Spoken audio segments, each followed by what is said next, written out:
A spirometer can not be use to measure. देखिए, पहले तो ये देखिए कि स्पायरोमीटर होता क्या है। स्पायरोमीटर एक इंस्ट्रूमेंट होता है जिसके अंदर हम ब्लो करते हैं, और ब्लो करने के बाद वो जो एयर वॉल्यूम हमने ब्लो किया है, उस वॉल्यूम को वो स्पायरोमीटर मेजर करता है। ठीक है, तो स्पायरोमीटर क्या है हमारे पास? Used to measure various respiratory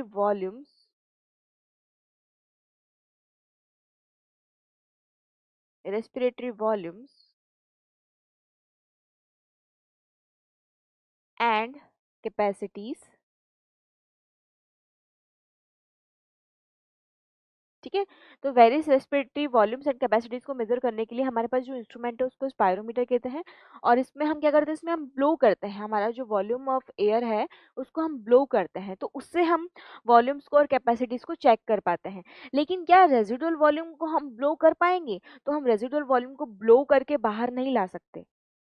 lungs can not B emptied, या फिर हम बोल सकते हैं रेजिडुअल वॉल्यूम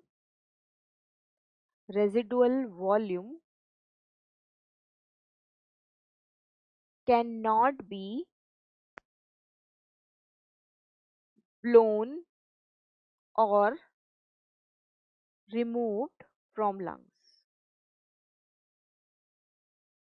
ठीक है, रिमूव फ्रॉम लंग्स। और यही हमारा रीजन है, क्या बोला, यही हमारा रीजन है कि जो स्पायरोमीटर है, जो हमारा स्पायरोमीटर है वो नहीं मेजर कर सकता है रेजिडुअल वॉल्यूम को। तो जब ये रेजिडुअल वॉल्यूम को मेजर नहीं कर सकता, तो रेजिडुअल वॉल्यूम जिन जिन कैपेसिटीज में आ रहा है उनको भी मेजर नहीं कर सकता। तो ये किस किस को मेजर नहीं कर सकता? एक तो रेजिडुअल वॉल्यूम को नहीं कर सकता, रेजिडुअल वॉल्यूम को नहीं कर पाएगा तो एफआरसी को भी नहीं कर पाएगा, और एफआरसी को नहीं कर पाएगा तो हम क्या बोलेंगे, ये जो है वो टोटल लंग कैपेसिटी को भी मेजर नहीं कर पाएगा। तो ये सारे वो वॉल्यूम्स एंड कैपेसिटीज हैं जिनके अंदर हमारे पास रेसिडुअल वॉल्यूम आ रहा है, तो इन सबको स्पायरोमीटर मेजर नहीं कर सकता है। तो आप देख लीजिए आपका आंसर क्या, आईसी होगा क्या? नो, उनमें से चेक कर लेना। आरवी होगा क्या? वेरी गुड, आरवी ही आंसर होगा।